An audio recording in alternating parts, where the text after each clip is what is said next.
जय हिंद प्यारे साथियों, आप सभी का अपने शर्मा क्लास में बहुत बहुत स्वागत है दोस्तों। आप सब मस्त होंगे। आज की आपकी एलआरबी की, ठीक है, एलआरबी की सबसे पहली क्लास होने वाली है, जो कि किसके होगी, मिडिवल हिस्ट्री की होगी। सबसे पहले हम पढ़ेंगे ये कि मिडिवल हिस्ट्री यानी मध्यकालीन भारत का जो इतिहास है, ठीक है, उसकी शुरुआत कैसे होती है, कहाँ से होती है। तो ये होती है अरबों और तुर्कों के आक्रमण से होती है। किसके होती है? अरबों और तुर्कों के आक्रमण से शुरुआत होती है। ठीक है, इसके बारे में बहुत ज़्यादा क्लास, देखो क्लासेस जितनी होंगी सब पार्टीशन फॉर्म में होंगी। ये माइंड मैप के थ्रू पढ़ेंगे, मतलब बहुत ज़्यादा लेक्चर, आपको लेक्चर नोट नहीं करना, आपको सीधा सुनना है लेक्चर ध्यान से, बस आराम से ईयरफोन लगाना है, सुनना। इसका पीडीएफ फॉर्म में पूरा जितना मैं पीडीएफ फॉर्म में दूंगा टेलीग्राम चैनल पे, कैप्टन शर्मा क्लासेस के टेलीग्राम चैनल पे, याद रखना सिर्फ उतना, आपको प्रिंट तो कराना नहीं है यार, तो नोट्स अपने हाथ से बनाओ, ठीक है, प्रिंट से पैसा बहुत ज़्यादा लगता है, तो खुद से उतनी जितनी बातें मैं लिख कर आपको पीडीएफ में दे दूंगा उतना लिख लेना, उतना नोट्स बना लेना। बाकी मेरी गारंटी है, गारंटी तो पक्का मान लो यार, कि अगर यहाँ से क्वेश्चन आएगा तो इतने के अलावा नहीं बनेगा। मेरे विश्वास करो, एक बार तैयारी करके देख लो। कैप्टन शर्मा क्लास के एसएससी जीके के लिए जितना भी कराएंगे उससे बाहर नहीं बनेगा, देख लेना। ठीक है, सीजीएल का एग्जाम लगा हुआ है, आरपीएफ एसआई, आरपीएफ कांस्टेबल का लगा हुआ है, ठीक है, सीजीएल हो गए, अब एक क्लास चलेगी तो कंटिन्यू चलेगी। कोई विषम परिस्थिति आ जाए तो अलग बात है, ठीक है, उसका हम कोई कह नहीं सकते। ठीक है, चलो स्टार्ट करते हैं। ठीक है, बाकी मामला देखते हैं। ठीक है, तो एक मिनट, इसको हम थोड़ा सा इरेज कर लेते हैं। ठीक है, चलो आगे बढ़ते हैं। सबसे पहला, सबसे पहले अगर हम बात करें किसकी, ठीक है, अरब आक्रमण की, किसकी बात करें, अरब आक्रमण की। एक मिनट, थोड़ा सा हम ब्लैक ले लें तो अच्छा रहेगा। ठीक है, तो अरब आक्रमण की अगर हम बात करें तो अरब आक्रमण, देखो ध्यान से, सबसे पहले अगर हम बात करें तो अरबी जो है ना, देखो अगर हम बात करें मध्यकालीन भारत में, पूर्व अगर प्राचीन भारत में ही हम, भारत जो है अरब, अरब जो अरब देश हैं, अरब खाड़ी वाले देश हैं, हम सभी इनसे क्या करते थे, व्यापार करते थे। भारत वाले कपास और नील बेचा करते थे। ठीक है, कपास सबसे ज़्यादा बेचते हैं, जिसको सिंडोन कहते हैं। ठीक है, तो ये अरब देशों में हमारा कपास बिकता था और बहुत अच्छी क्वालिटी का हमारे यहाँ का कपास था, जिससे हमारे सूती वस्त्र के कपड़े बनाए जाते हैं। तो ये सब चल रहा था, मामला ठीक ठाक है। तो जो हमारा सिंध शासक था ना, कौन, जिसका नाम क्या था, दाहिर। तो दाहिर ने क्या किया था कि जो अरब अरब अरब अरब अरबवासी थे, उनका क्या किया था कि यही गुजरात के पास में, गुजरात का जो आपका देवल पोर्ट है ना, यहीं पर व्यापार हुआ करता था, ये प्राचीन है। तो यहाँ पर हुआ करता था, तो इसी में क्या मामला था कि इसी में देवल पोर्ट पर थोड़ा सा क्या होगा कि मामला होगा कि ये अरब अरब वासियों को जो है, इनकी जहाज क्या हुई, कुछ जहाजें इनकी क्या की, डुबा दिए। जब इनकी कुछ जहाजें हो गई, डूब गई, तो फिर इनको गुस्सा आ गया। अरब वासियों ने क्या किया कि फिर तुरंत रावर के युद्ध में, देवल के पोर्ट के पास में रावर का युद्ध, रावर स्थान है, उसी पर जो है सिंध शासक जो दाहिर, मतलब कि दाहिर इतना समझ नहीं पाया कि मेरे ऊपर आक्रमण भी हो सकता है, तो क्या किया कि दाहिर पे तुरंत क्या किया, एमबीक्यू ने, मोहम्मद बिन कासिम, ये 1712 ईस्वी में क्या किया, दाहिर के ऊपर आक्रमण कर दिया और दाहिर को मार भगाया। ठीक है, और इनका जितना संपत्ति थी, धन खजाना जितना कुछ था, सब क्या किया, सब लूट लिया और लूट करके लेकर के चला गया। ठीक है, तो एमबीक्यू ने क्या किया, मोहम्मद बिन कासिम। तो सबसे पहले आक्रमण करने वाला सबसे पहले कौन आया, अरब। किसने आक्रमण किया, 712 में। किससे युद्ध हुआ, सिंध के शासक कौन था, दाहिर था। और दाहिर हारा क्यों, दाहिर हारा इसलिए क्योंकि दाहिर समझ नहीं पाया था कि आगे गलती मेरे यहाँ से हुई है, तो जैसी बात है कि यहाँ से काम हो सकता है या फिर प्रॉब्लम हो सकती है। ऐसा कुछ नहीं हुआ, प्रॉब्लम हुई और हार गई ये। ठीक है, अब देखो ध्यान से आगे बढ़ते हैं। अगर मेन बात करें तो मोहम्मद बिन कासिम यही पहला अरब आक्रमणकारी था, 1712 ईस्वी में आया था। ठीक है, अगर बात करें, अब देखो कोई भी आक्रमणकारी आएगा, कोई भी व्यक्ति आएगा, तो उससे हम, वो हमसे कुछ सीखेगा, हम उससे कुछ सीखेंगे, जाहिर सी बात है। ठीक है, तो हम अरबों ने हमसे क्या सीखा, देखो हमारे यहाँ एडवांस लेवल की एज, मतलब की चिकित्सा थी। ठीक है, दर्शन था। ठीक है, नक्षत्र शास्त्र था, मैथ हमसे सीखा, शासन पद्धति सीखा, यानी हम लोग को प्राचीन काल से ही, हम लोग भाई डॉक्टरी लेवल में मस्त थे। हमारे यहाँ दर्शन चलता था, जो अंग्रेजों ने हटा दिया, जिसकी वजह से आज हमें एजुकेशन में इतना ज़्यादा प्रॉब्लम झेलने को मिलती है। दर्शन एक ऐसा विषय है जिसकी वजह से हमारा चित्त जो है, हमारा मन जो है, हमारा ध्यान करने की विधि बहुत आगे बढ़ जाती है। नक्षत्र शास्त्र, जिसको आप बोलते हो नक्षत्र, ग्रह नक्षत्र जो होते हैं, ये खगोली विद्या, वो भी मुझे आती थी। गणित की अगर बात करें, मैथमेटिशियंस आचार्य आर्यभट्ट थे, ये सब थे। ठीक, तुम जानते ही हो, सब ज्ञाता थे। पाई की खोज, जीरो की खोज सब भारत से हुई है। शासन में प्रबंधन कैसे होगा, शासन को चलाना कैसे चाहिए, ये सब बातें इसमें की गई थी, समझ गए। और अब देखो, सबसे पहले पहला आक्रमणकारी कौन था, मोहम्मद बिन कासिम, जिसने जजिया कर लगाया था सिंध वासियों पर। क्या लगाया था, जजिया कर। एक विशेष एक धर्म के लिए दिया जाने वाला कर होता है जजिया कर। ठीक है। पंचतंत्र, इसमें देखो कुछ काम भी इसने करवाए थे। पंचतंत्र का अनुवाद अलबरूनी ने किया था, किस भाषा में? फारसी में। ठीक है। पंचतंत्र जो विष्णु शर्मा की पुस्तक है, किसकी है? विष्णु शर्मा की पुस्तक है। ये पार्ट बहुत ज़्यादा आता रहता है, इसको भी आपको ध्यान रख लेना है। विष्णु शर्मा की पुस्तक है, ठीक है। किसकी है? विष्णु शर्मा की है। अब देखो हमने इनसे क्या सीखा? ऊँट पालना, क्योंकि हमारे यहाँ ऊँट ऊँट भाई थे ही नहीं, ठीक है। और रेगिस्तान का जहाज भी से कहा जाता है, कुछ सन्यासी भी बनता है, इसको लिख लेना। ऊँट पालना हमने सीखा इनसे। खजूर की खेती करना हमने इनसे सीखा। किससे? इन अरबवासियों से। तो ये हमसे देखो कितनी बातें सीखे, मतलब कि चिकित्सा सीखे, दर्शन सीखे, नक्षत्र विज्ञान सीखे, गणित सीखे, शासन मैनेजमेंट यानी रूल्स कैसे चलाए जाते हैं ये सीखे, ठीक है। और हमसे 2 बातें सीखे, क्या? ऊँट पालना और खजूर की खेती करना, ठीक है। बात समझ गए? कोई दिक्कत? No problem? चलो दोस्तों, आप सबको मज़ा आ रहा होगा, ठीक है। 1 minute. Okay okay okay okay okay okay, इसको हम इरेज कर लेते हैं जितना है, ठीक है। ओके, अब आगे स्लाइड की ओर हम बढ़ते हैं, ठीक है। अब देखो अरब शासन हो गया, जितना कॉन्सेप्ट है उतना ही आएगा, उससे अलावा नहीं आपका आएगा। अब अगर हम बात करें किसकी? तुर्की के बारे में, तुर्क के बारे में। 1 मिनट। तुर्कों के विषय में अगर हम चर्चा करें तो तुर्की मतलब तुर्क, अब देखो तुर्क आक्रमण कैसे था? तुर्क जो थे ये, क्योंकि जो तुर्क थे, अरब एक अलग है, उसी एक पार्ट में उसी के कॉन्टिनेंट में क्या है? तुर्क भी है। तुर्कों का सबसे पहला साम्राज्य जो था वो था यामनी वंश। क्या था? यामनी वंश था, जिसका संस्थापक कौन था? अलप्तगीन। क्या था? अलप्तगीन। यामनी वंश तुर्क का सबसे पहला वंश था यामनी, जिसका संस्थापक अलप्तगीन था। अलप्तगीन ने एक राजधानी बनाई थी, क्या? जिसका नाम था गजनी। क्या था? गजनी। ये यामनी वंश का संस्थापक अलप्तगीन था। अलप्तगीन ने राजधानी बनाई थी, क्या? गजनी। गजनी बनाई थी। इसका पुत्र या फिर इसका दामाद, किसी किसी बुक में पुत्र लिखा मिलता है, किसी किसी में दामाद लिखा मिलता है। तो इसका पुत्र या दामाद। और वैसे भी अगर हम बात करें तुर्क में या अरब वासियों में, खास करके तुर्की है, तुर्कों में ये होता है कि क्या होता है कि ऐसा कहते हैं कि आपस में ही शादी कर लेते हैं। आपस में शादी करने मतलब एक माँ बहन के, मतलब कि एक माँ के भाई बहन बच्चे ना हो दोनों, बस। बाकी दूसरे माँ के भी होते हैं, अगर सौतेली माँ भी है अगर उसके बच्चे, तब भी शादी कर लेते थे। जहांगीर वगैरह की शादी में ऐसा हुआ था, समझ रहे हैं। तो आगे हम जब पढ़ेंगे मुगल वंश तो हम बात करेंगे, मध्यकालीन का ही पाठ है। तो पुत्र या दामाद सुबक्तगीन था। कौन था? सुबक्तगीन था। सुबक्तगीन को क्या बना दिया? क्या बना दिया तुरंत? ये जब खत्म हो गया, तो ये अल्पतगीन खत्म हो गया, तो सुबक्तगीन तुरंत इसकी गद्दी संभाल लिया। अब जब सुबक्तगीन खत्म हो गया, ये प्रथम तुर्की शासक था, एक ऐसा शासक था जो इस पे पूरा कब्जा किया इसने, राइट। और सुबक्तगीन ने सबसे पहले क्या किया? अपने हिंदू शासक राज्यपाल, क्या नाम था इनका? राज्यपाल, सॉरी राज्यपाल नहीं था, वो दूसरा है सेकंड में, वो आता है उसमें महमूद गजनवी के टाइम पे। जयपाल था। कौन था? जयपाल था। जयपाल के राज्य पर क्या किया? आक्रमण कर दिया इसने, और जयपाल को फाइनली हराया और जीता भी सुबक्तगीन। अब जब सुबक्तगीन की नंबर खत्म हो गया, सुबक्तगीन क्या हुआ? सुबक्तगीन खत्म हो गया, मतलब कि इसका बूढ़ा हो गया, मर गया। तो इनकी गद्दी पर इनका पुत्र कौन? महमूद गजनवी। अब कहानी यहाँ से स्टार्ट होती है। कहाँ से स्टार्ट होती है? अब कहानी यहाँ से स्टार्ट होती है महमूद गजनवी के टाइम पे। महमूद गजनवी सबसे पहले गद्दी बैठता है। सुबक्तगीन का पुत्र था महमूद गजनवी, ठीक है। पूछ लेता है कभी कभी कि महमूद गजनवी के पिता का क्या नाम था, तुरंत पूछ लेगा सुबक्तगीन। महमूद गजनवी अब किस किस वंश से संबंधित अगर माने तो हम मानेगा यामनी वंश से, ठीक है, जिसकी राजधानी गजनी थी, और गजनी इसलिए इसके नाम के आगे क्या लगा? गजनवी, ठीक है। गजनी पर शासन करने वाला ही व्यक्ति क्या कहलाएगा? गजनवी कहलाएगा, ठीक है। इसने 19 मतलब कि 1001 से लेकर के 1027 तक भारत पर कुल 17 बार आक्रमण किए। कितने बार? देखो ये जो जो लोग कहते हैं ना कि मतलब कि जो मतलब कि जैसे ये सोमनाथ मंदिर है गुजरात वाला, इस पे 17 बार आक्रमण किया था। तो 17 बार आक्रमण पूरे भारत पे किया था इसने। कितना किया था? 17 बार पूरे भारत पे किया था। 11 बार आक्रमण उस मंदिर अकेले पे किया था, जिसका उद्देश्य था मंदिर को तोड़ना, धन लूटना, ठीक है, और अपना कट्टरता दिखाना। कट्टरवादी तो था ही, क्योंकि अपना अपना जो इस्लाम धर्म है इसका प्रचार प्रसार करने का, क्योंकि इस्लाम धर्म की उत्पत्ति 6ठी शताब्दी में हो गई थी। कहाँ पर? अरब के अंदर। इसका उद्देश्य क्या था? इसका उद्देश्य, मेन उद्देश्य था धन लूटना, जिहाद, यानी जिहाद को मतलब इस्लाम का प्रचार प्रसार करना। इसको बुस्त परस्ती कहते हैं, यानी मूर्ति पूजा को समाप्त करना, या मूर्तियों को तोड़ने वाला ही बुस्त परस्ती कहलाता है। ये क्वेश्चन बहुत बार पूछता है कि ये बुस्त परस्ती का मतलब क्या होता है, या बुस्त परस्ती किसको, बुस्त परस्ती की संज्ञा किसको दी गई थी? तो बुस्त परस्ती दी गई थी महमूद गजनवी को।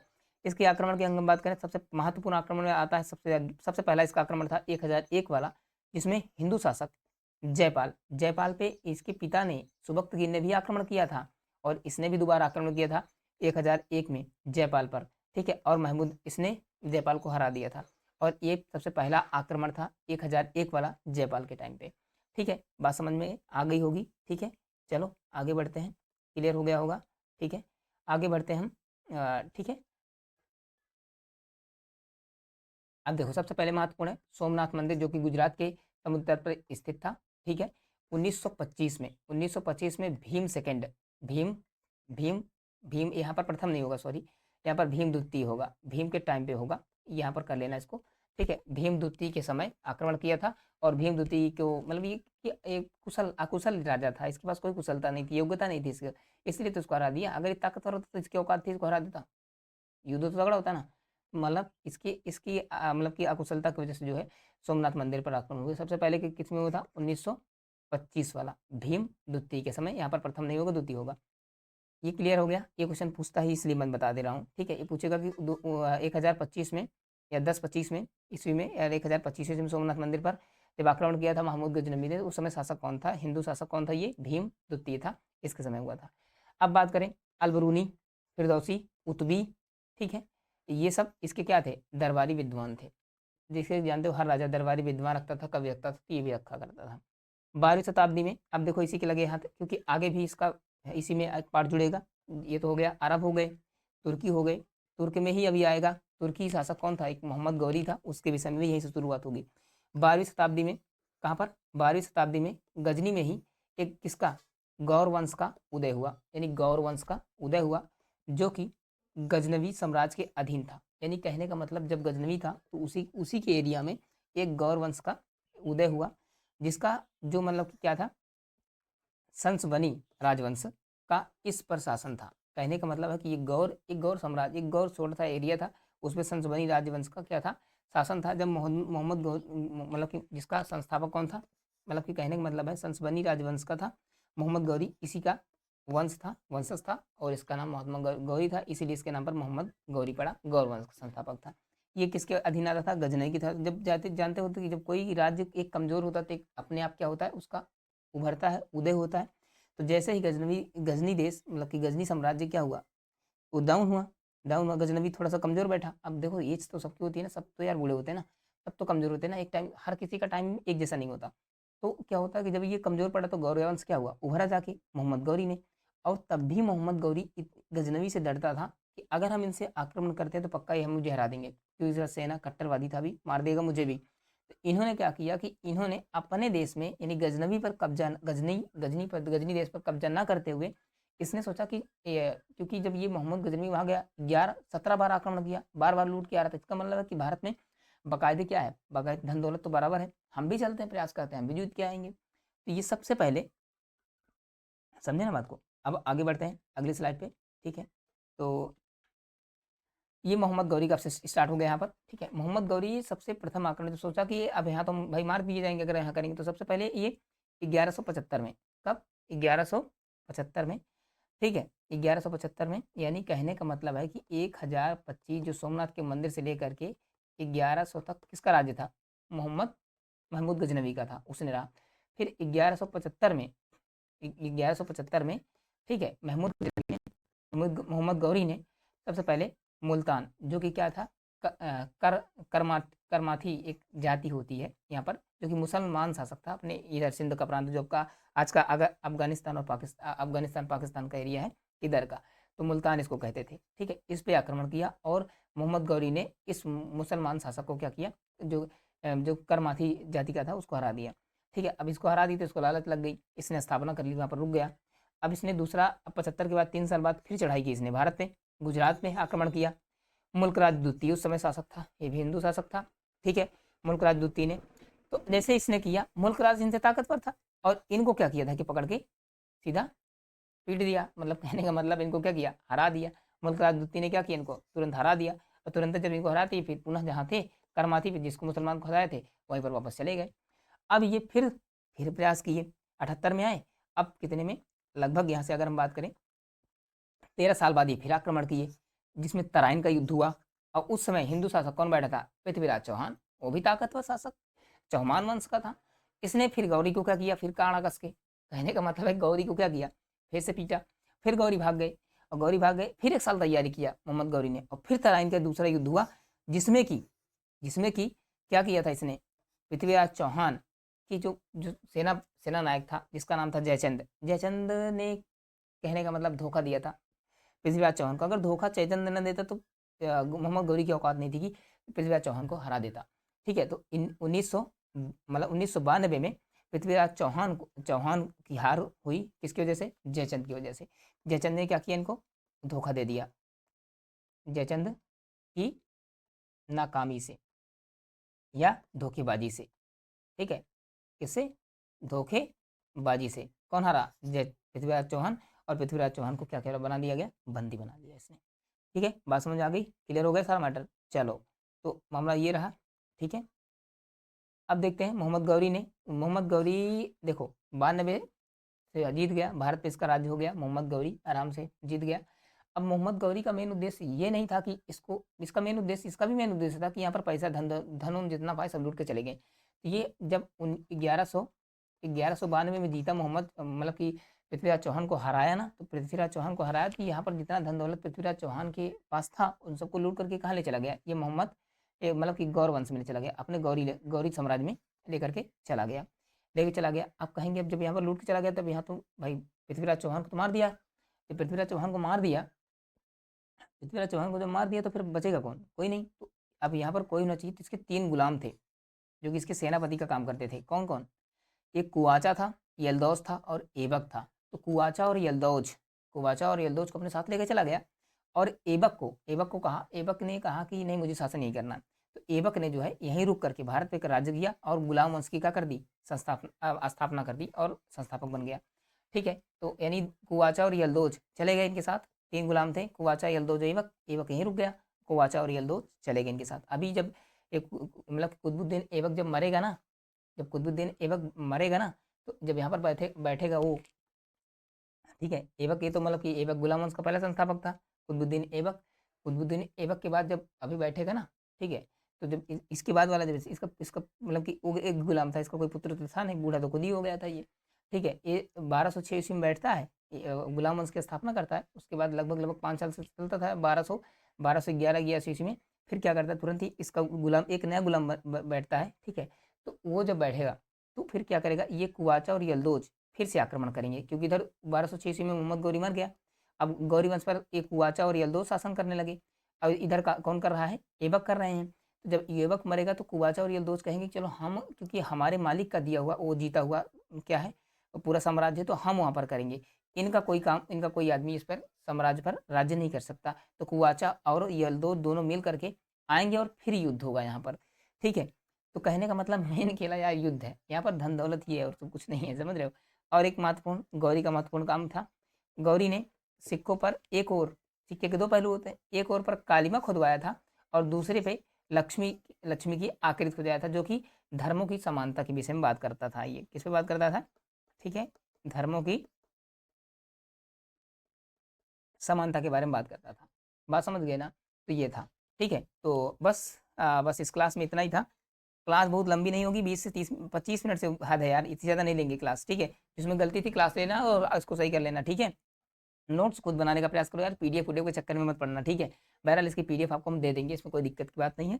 ठीक है, चलो अब क्लासेस आपकी रेगुलर बेसिस पे चलती रहेंगी। ठीक है, तो बड़ा सा थैंक यू। ठीक है, और मस्त रहो, अब क्लासेस चल रही हैं। ये आपका जो है, ठीक है, एलआरबी बैच है आपका कुल मिला के। ठीक है, आपका लक्ष्य रिवीजन बैच है और ये सीजीएल तक चलता रहेगा। कहाँ तक चलेगा, सीजीएल तक चलता रहेगा। याद रखना, पूरा लेते रहना, बस कुछ नहीं करना है, सिंपल। या ये फुल फॉर्म में जो नए बच्चे हैं उनके लिए काम करेगा। देखो अभी ज़्यादा पढ़ोगे तो मामला गड़बड़ होगा, उतना पढ़ लो जितना तुम्हारे काम का बात है।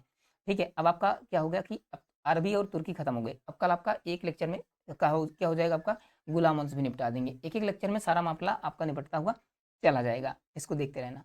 चलो ठीक है, क्लास अच्छी लगी तो शेयर करिएगा बाकी दोस्तों तक, बस और क्या, सबका फायदा हो जाए। ठीक है, मिलेंगे कल हम एक नए लेक्चर के साथ, एक नए सेशन के साथ। तब तक के लिए आप सभी का बहुत बहुत धन्यवाद क्लास देखने के लिए और आप तक जुड़े रहने के लिए।